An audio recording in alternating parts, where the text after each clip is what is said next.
अजय, पानी लाओ।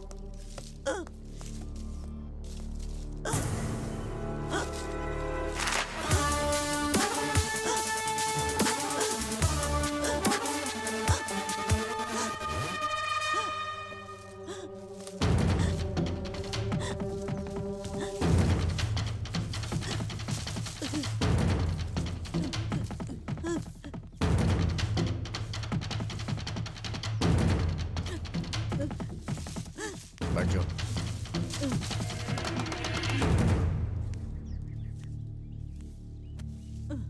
अब बताओ, तुम्हारा और उस अपार्टमेंट के हत्यारे वॉचमैन से तुम्हारा क्या संबंध है? वो वो आदमी हमारे साथ कॉन्ट्रैक्ट पे काम करता था सर जी। बस मैं उसे इतना ही जानती हूँ। पहचान की वजह से मैं उस अपार्टमेंट में जाती थी, बस इतनी ही बात है।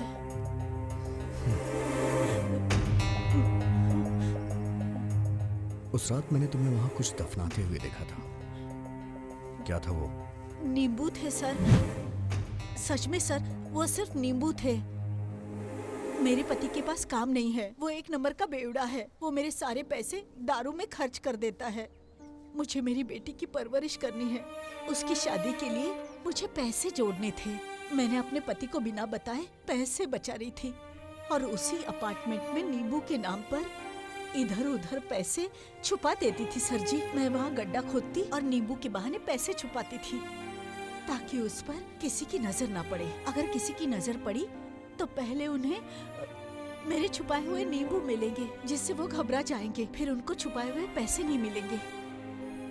जब मुझे पता चला कि वहाँ के लोगों ने रुद्रा को मारकर अब बाहर निकाल दिया, मैं उसी रात अपार्टमेंट में गई थी और मैंने सारे के सारे पैसे निकाल लिए। सही कह रही हूँ सर, बच्ची की कसम खाती हूँ। ठीक है, तुम जाओ।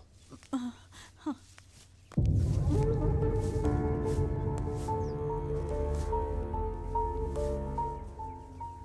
उस लड़के को आखिर किसने मारा है? रुद्रा ने मारा या फिर अपार्टमेंट के भूत ने?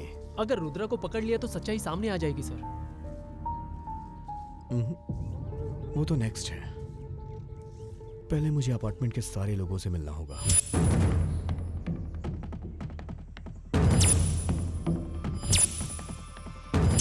एसआई साहब, आपने हम लोगों को यहाँ क्यों बुलाया है?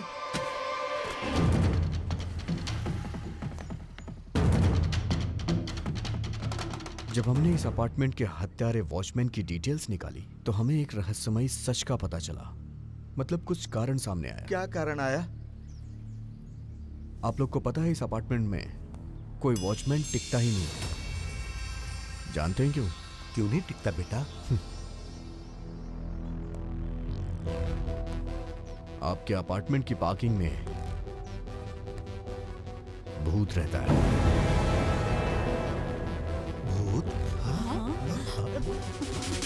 क्या हुआ? I know it's funny. आजकल भूत होते हैं क्या? हमने यहाँ पर कभी भूत नहीं देखा सर। पहली बार आपके मुंह से ही ये बात सुन रहे हैं। अगर सच में यहाँ भूत होते तो वो जरूर हमें डराते या फिर मार देते। सिर्फ वॉचमैन को डराना बात समझ में नहीं है। लगता नहीं है ना, लॉजिक मिस है।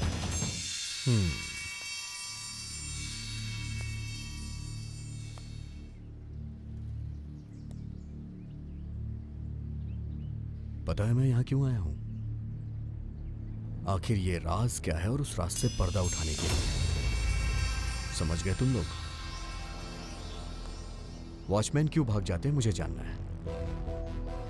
खुद बताओगे तो अच्छा होगा, क्योंकि मेरा स्टाइल सह नहीं पाओगे। ये क्या लग रहा है?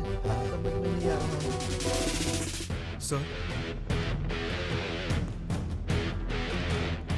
वो हमें सर, रात में हम लोग भूत का मुखौटा पहनकर वॉचमैन को डराते थे। हे भगवान, सुना आपने? इसमें तुम्हारा क्या फायदा? सर, एक बार पुलिस ने हम पर ड्रिंक एंड ड्राइव का केस दर्ज किया था। उन्होंने हमारे पेरेंट्स को कॉल करके बता दिया था। तभी हमारे पेरेंट्स को पता चला कि हम दारू पीते हैं। फिर उन्होंने हमें पॉकेट मनी देनी बंद कर दी। तब हमने प्लान बनाया ताकि हम पीने के बाद पकड़े ना जाए। हमने एक प्लान बनाया सर, और वॉचमैन शिवा से डील कर ली कि अगर हमने उसे हर रात एक क्वार्टर दिया तो वो हमें पार्किंग में पीने को अलाउ करेगा, और तभी से हम हर रात पार्किंग में पार्टी करने लगे। पर शिवा के मन में लालच आ गया और वो हम सबको ब्लैकमेल करने लगा। वो कभी भी हमसे पैसे या दारू मांगने लगा, पर हमारे पास इतने पैसे नहीं थे और हम परेशान हो गए थे। तब हमने उसे यहाँ से निकालने का प्लान बनाया, और तभी हमें ये आइडिया आया, अगर हम भूत का मास्क लगाकर वॉचमैन को डराएंगे तो वो खुद ब खुद यहाँ से भाग जाएगा। हम सभी को ये आइडिया पसंद आया, हमने वैसा ही किया सर, और हम कामयाब भी हो गए। फिर हमने यहाँ आने वाले सभी वॉचमैन के साथ मास्क पहन के ऐसे ही डराने लगे सर। फिर तुम रुद्रा को क्यों नहीं डरा पाए? ट्राई किया था सर, पर वो वर्कआउट नहीं हुआ, जबकि रुद्र ने ही हमें डरा दिया।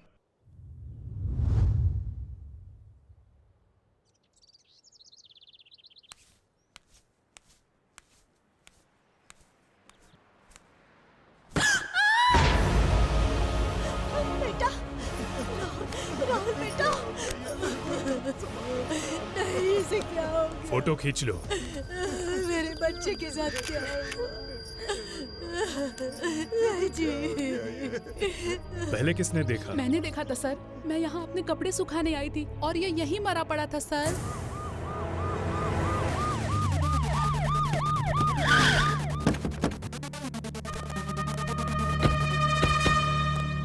मेरा बच्चा राहुल, मेरा बच्चा, देखिए मेरे बच्चे को, देखिए ना क्या हो गया मेरे बच्चे को। विक्रम, देखा ना बेटा, उसने जो कहा वो कर दिया। उसे किसी भी तरह पकड़ो बेटा। अब तो हमें ये सोचकर भी डर लग रहा है कि हमारे अपार्टमेंट के लोगों का क्या होगा सर। कुछ कीजिए सर। सर, सर वो हमें नहीं छोड़ेगा सर। प्लीज सर, हमें बचा लीजिए सर। सर, उसका अगला शिकार मैं ही हूँ सर। हमें डर लग रहा है कि कहीं वो हमें एक साथ ना मार दे। वो यहाँ से भागकर कहीं छुप गया है सर। तुम दोनों का यहीं रुकना सेफ होगा, बाहर वो तुम्हें आसानी से ढूंढ लेगा। इसलिए जब तक वो पकड़ा ना जाए अपने घर में ही रहो। ये तुम दोनों के लिए बहुत ही अच्छा होगा, और हम उसे जल्दी पकड़ लेंगे। Be careful.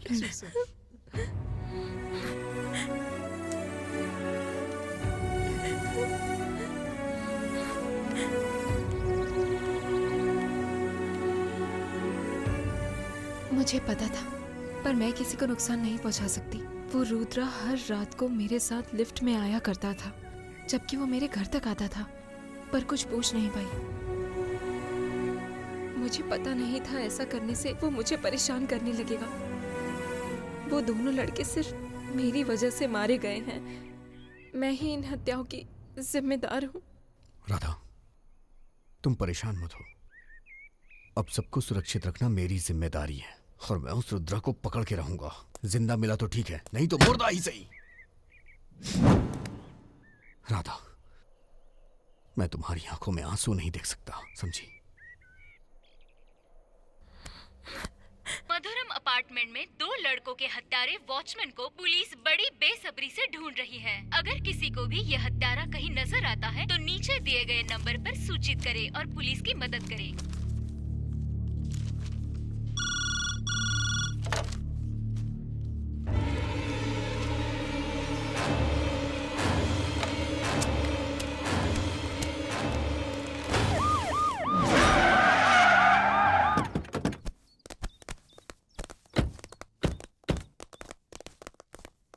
सर, मैंने ही आपको फोन किया था। 2 कांस्टेबल्स को बुलाओ।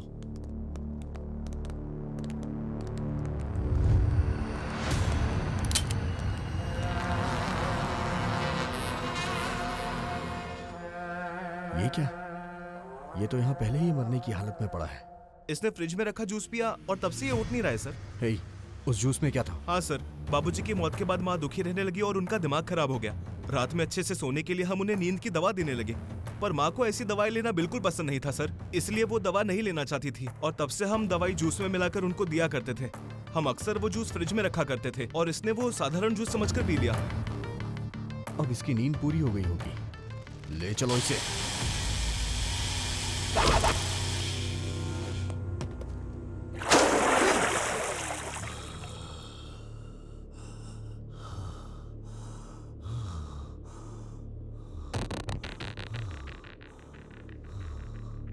मुझे यहाँ क्यों लाए हो?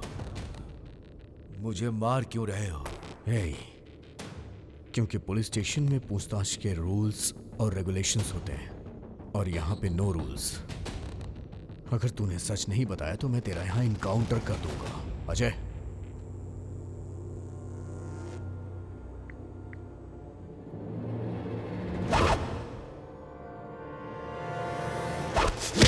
तू मुझे बेवकूफ समझ रहा है क्या? चल बता, तूने इतनी बेरहमी से इन्हें क्यों मारा? बोल बोल ना। मुझे पता था, मुझे लगा था कि वहां ऐसा ही कुछ होगा।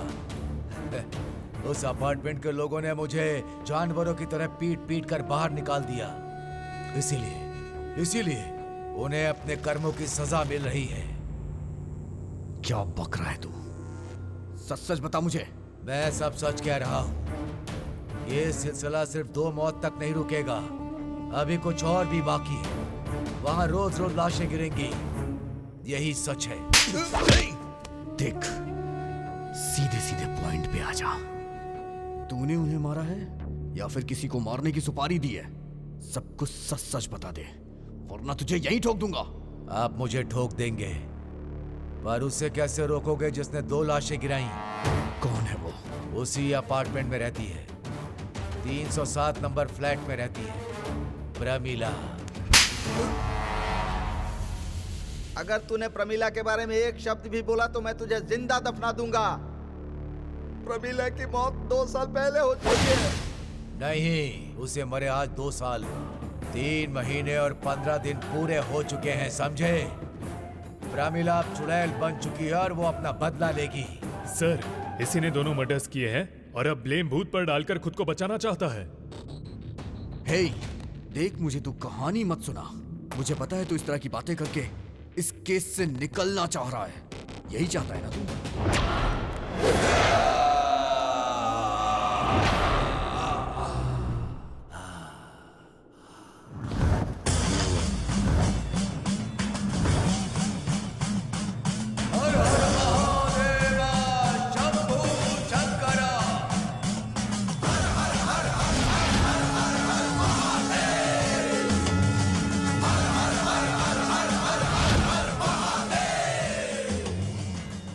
मैं साधु हूं, मेरा कोई स्वार्थ नहीं। हम इंसानों को मारते नहीं जबकि उनकी रक्षा करते हैं। हम तो दूसरों के लिए अपनी जान भी दे सकते हैं। दुनिया की खुशहाली हमारा उद्देश्य है। तुम्हें पता है सच्चाई क्या है?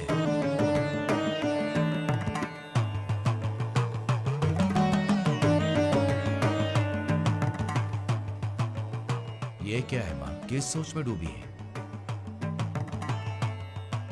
रुद्रा, कल मैं एक अपार्टमेंट में गई थी। वहाँ के लोगों ने मुझे वहाँ रुद्र यज्ञ करने को कहा।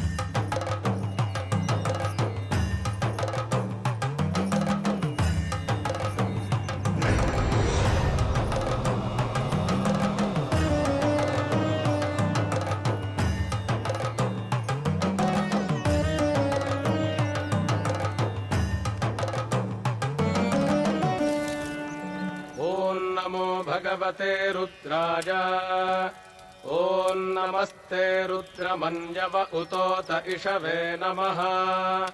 नमस्ते अस्तु धन्वने बाहुभ्यामुतते नमः। यात इषुः शिवतमा शिवं बभूवते धनुः। शिवा शरव्या जातवत जानो रुद्रमृडजा। याते रुद्र शिवा तनूरघोरा पापकाशिनी।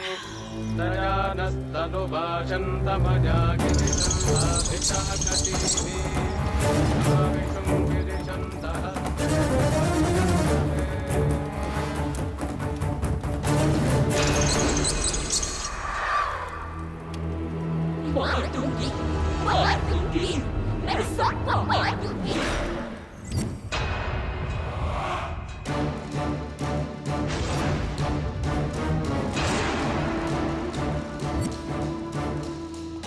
मार दूंगी, मैं सबको मार दूंगी। जब तुम जिंदा थी तो तुम एक अपाहिज लड़की थी, तब तुम्हें किसने सहारा दिया? मार दूंगी, सबको मार दूंगी। तुम्हें मुक्ति नहीं मिली और तुम एक आत्मा बन गई, आखिर क्यों?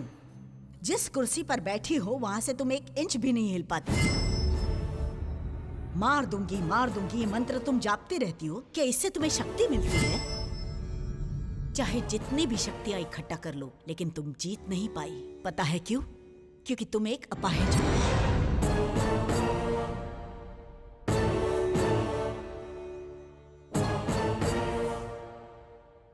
चाहे जितनी भी कोशिशें कर लो, पर हमेशा असफल रहोगी। जीवन की आखिरी मंजिल है मौत। कुछ हासिल नहीं होगा, छोड़ दो ये सब। प्रेत आत्मा बहुत खतरनाक और डरावनी होती है। इस दुनिया को छोड़कर दूसरी दुनिया में चली जाओ, तभी तुम्हारी आत्मा को शांति मिल जाएगी। एक अशांत आत्मा की ना कोई मंजिल होती है, ना कोई लक्ष्य होता है। जाओ, चली जाओ। नहीं जाऊंगी, मैं यहाँ से कहीं नहीं जाऊंगी। जब तक मैं अपना बदला नहीं लेती, तब तक मैं कहीं नहीं जाऊंगी। अपना बदला लेने के बाद मेरी आत्मा को शांति मिलेगी। तुम्हारे बदले के बारे में मुझे बताओ, मैं तुम्हारी मदद करूंगी।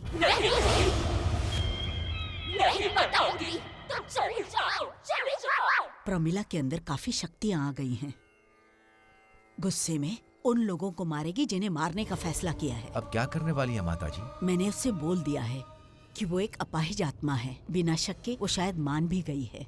आपने कहा कि अगर आत्मा किसी को मारना चाहती है तो वो उससे मार के रहती है और वहाँ उसकी वही शक्तियाँ काम करती हैं जिनकी उसे जरूरत होती है। एक आत्मा को किसी की जान लेने के लिए उसे अपनी शक्तियों के किसी दूसरे का शरीर लेना पड़ता है, क्यों माताजी? इसीलिए तो उसने राधा के शरीर को चुना, क्योंकि वो भी वही रहती है। अगर कल मैं वहाँ रुद्र यज्ञ के लिए नहीं गई होती तो कई दुर्घटनाएं हो सकती थी। हमें प्रमिला की शक्तियों को अपने वश में करना होगा, जिसने इस वक्त रुद्र रूप धारण कर लिया है। और इसीलिए मैं केदारनाथ जा रही हूँ। मैं वहाँ 11 दिन का शिवलिंगम अभिषेक करके वापस आऊंगी। मुझे वहाँ से राख और गंगा जल भी लाना है। और तब तक तुम ये ध्यान रखना कि कहीं आत्मा राधा के शरीर में प्रवेश ना कर पाए। ये मंत्रों से गठित विभूति है, अगर जरूरत पड़े तो ही इस्तेमाल करना। ये है रक्षा कवच, उस आत्मा से हमेशा तुम्हारी रक्षा करेगा। इसीलिए माताजी के कहे अनुसार मैं हर समय राधा की रक्षा करता था।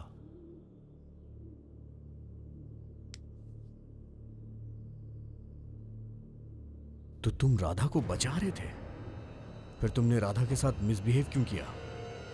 उसका भी एक कारण है।